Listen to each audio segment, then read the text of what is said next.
ভাইয়ের কাছে যাইয়া বলেছে রে ভাই, আমাকে একবার দাদা বলে ডাকবে ভাই।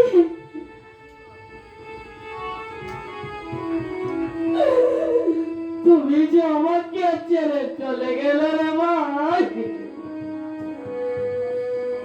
আমাকে কে আর দাদা বলে ডাকবে রে না।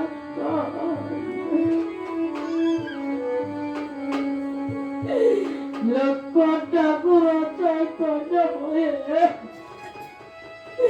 রামচন্দ্রকে বলতে লাগিলেন,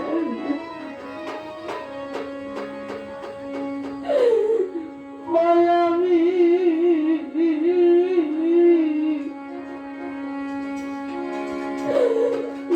জানাবে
ফিরে যাব না।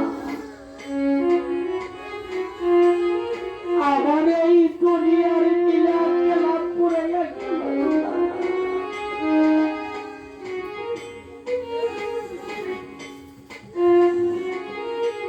রামচন্দ্র বলেছে রে ভাই, আমার মা যখন জিজ্ঞাসা করিবে আমি মায়ের কাছে মায়া কি বলবো রে ভাই?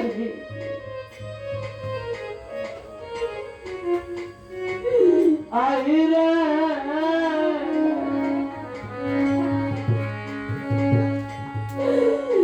মামি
সীতা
চৈতন্য হয়ে পড়েছে।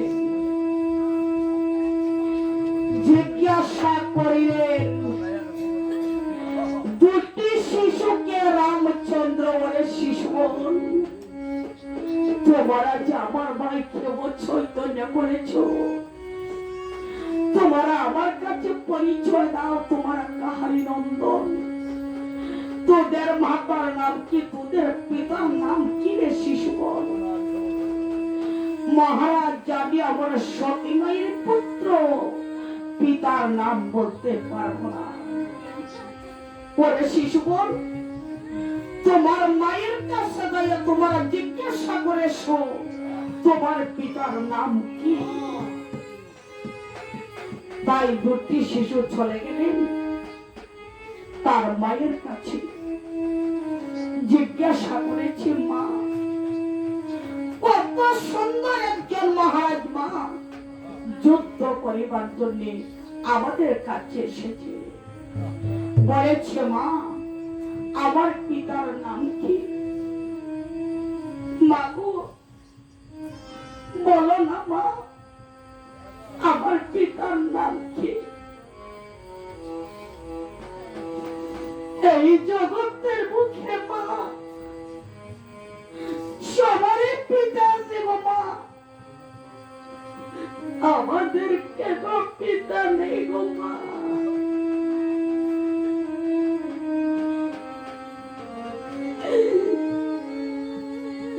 আমাদের খেলার সাথী গো মা,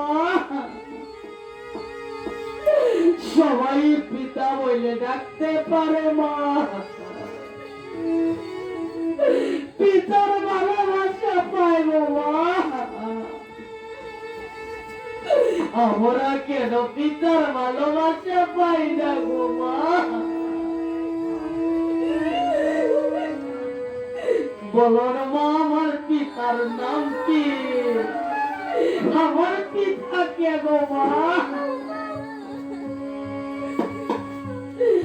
মা সেই কথা শুনে পাগলের মতো মা কাঁদতে লাগলেন। আর বলেছে, দিদি এই কথা শোনার আগে আমাকে কেন মৃত্যু দিলে না? আমার সন্তানের কাছে আমি কি বলবো?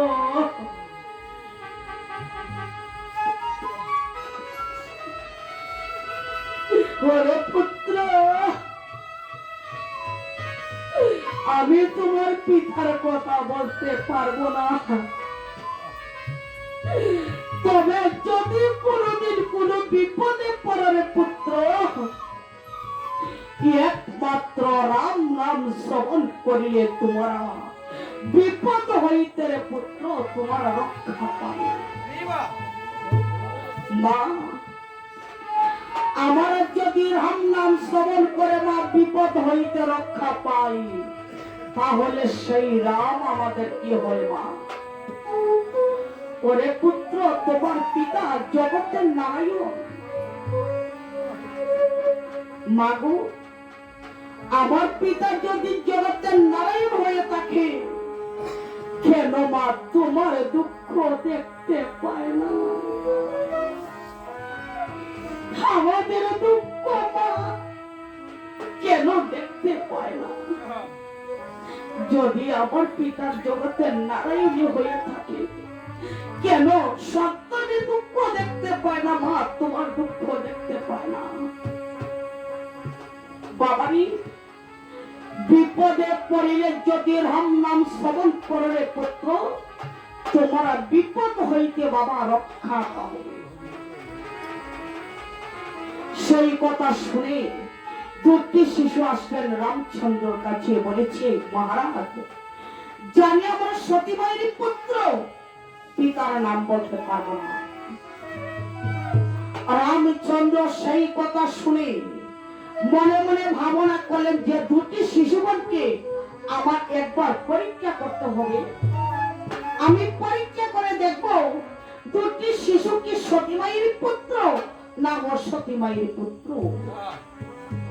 ধনবান হস্তে নিয়ে বলেছে, রে ভান, আজ আমি দুটি শিশুগণকে পরীক্ষা করে দেখবো রে ভান। যদি সতী মায়ের পুত্র হয়ে থাকে, আমার বানের হাতে যেন দুটি ভারতকে রঙে লেগে গলের মালা হয়ে যায়। সেই কথা বলে রামচন্দ্র দুটি শিশুর দিকে বান ছাড়িতে লাগিলেন। ধন হতে জড়িয়া বান্ধে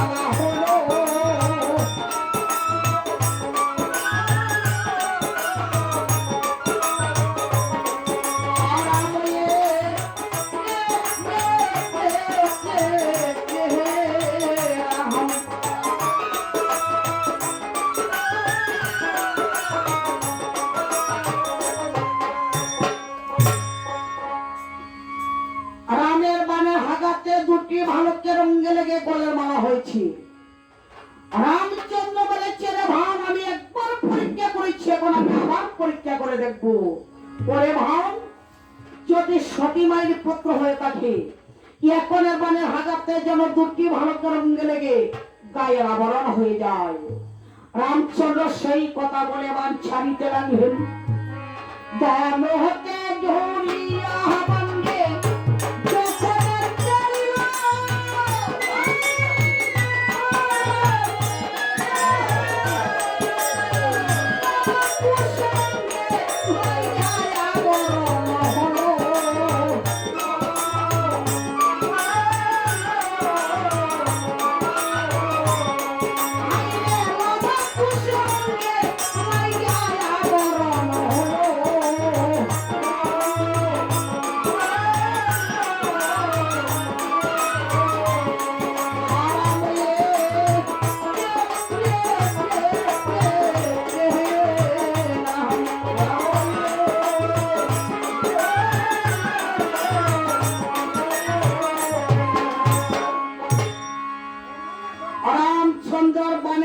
হাগাতে দুটি ভালকের অঙ্গে লেগে গায়ের আবরণ হয়েছে। রামচন্দ্র মনে মনে ভাবনা করেন যে একবার দুইবার আমি পরীক্ষা করেছি দুটি শিশুকে, এখন আমি আবার পরীক্ষা করে দেখব। ওরে ভান, এখন আমার শেষ পরীক্ষা। জনগণ হস্তরে বলে কে ভান, এখন আমার শেষ পরীক্ষা। ওরে ভান, যদি আমার ঔরসের সন্তান হয়ে থাকে, এখনের মানে হাগাতের জন্য দুটি ভারতকে রঙে লেগে পায়ের নেপুর হয়ে যায়। রামচন্দ্র সেই কথা বলে এবার ছাড়িতে লাগলেন। হতে ধরিয়া বান্ধে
দুটি ভালকের অঙ্গে লেগে পায়ের নেপুর হয়েছে।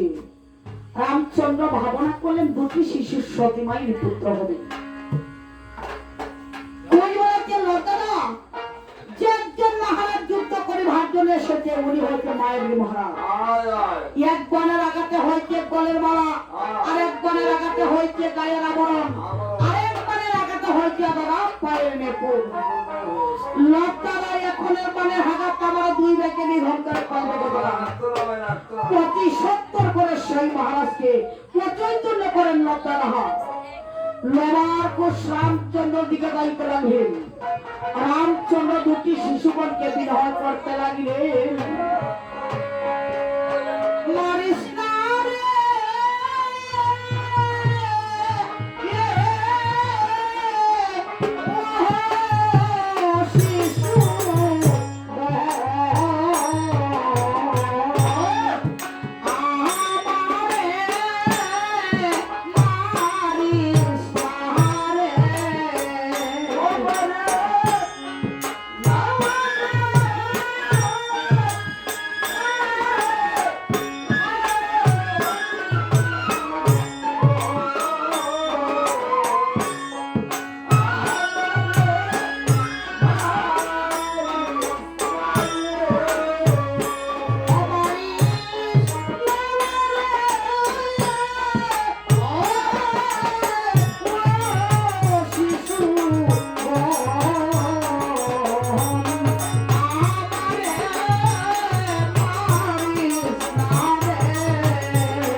প্রাণে বইল না।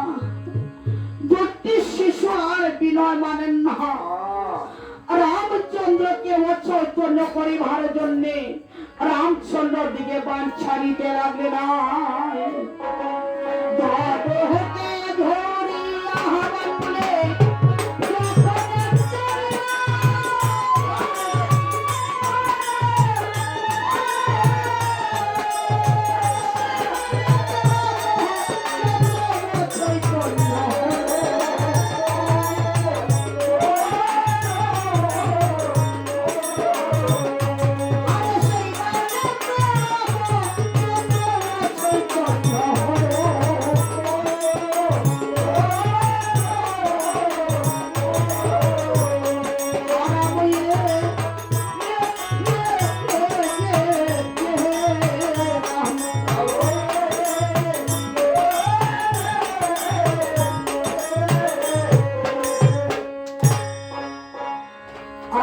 রামচন্দ্র অচৈতন্য হয়ে পড়েছেন। রামের গায়ের আবরণ খুলে আবরণ হস্তে নিয়ে তাদের মায়ের কাছে চলে যাচ্ছেন। জিজ্ঞাসা করেছে, মা আজ আমার যুদ্ধে জলাপ করে এসেছি গো মা, জলাপ করে এসেছি। চেয়ে দেখো মা, যে একজন মহারাজকে আমরা হত্যা করেছি তাদের গায়ের আবরণ খুলে এনেছি। সীতা নজর করে চায়, রামের গায়ের আবরণ দেখিবারে পায়। পরে শিশুগণ, তোমার কাকে হত্যা করেছ? আজ কেন আমার কপালে সিঁদুর মলিন হচ্ছে রে শিশুগণ? পরে লোকুশ, তোমারাই আমার সন্তান হয়ে আমার মুছে দিলে কপালে সিঁদুর। যে হাতে তোমাদের মহারাজকে হত্যা করেছ সেই হাতে তোমার আমাকে হত্যা করো। আমার এই দুঃখী নির্জনম আমি আর রাখতে চাই না রে পুত্র। তোমাদের মহারাজ গেছে যেই পথে আমিও চলে যাব সেই পথে। মায়ের কান্না দেখে দুটি শিশু চলে গেলেন।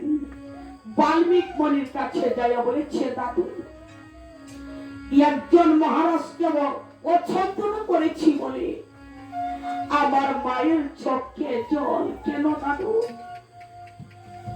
বাল্মীক মনি সীতা দেবীর কাছে এসে সীতা দেবীকে প্রবোধ দিলেন, বলেছে, মা তুমি ধৈর্য ধরো মা, আমি তো আছি মা। বাল্মীক মনি ধীরে ধীরে রামার লক্ষণের দিকে চলে গেলেন। নজর করে সায় রামার লক্ষণ অচৈতন্য হয়ে পড়ে আছে দেখিবার পায়। রামার লক্ষণের কাছে যাইয়া যখন মৃত্যু দেবী ধর দিলেন, রাম নাম জপিতে জপিতে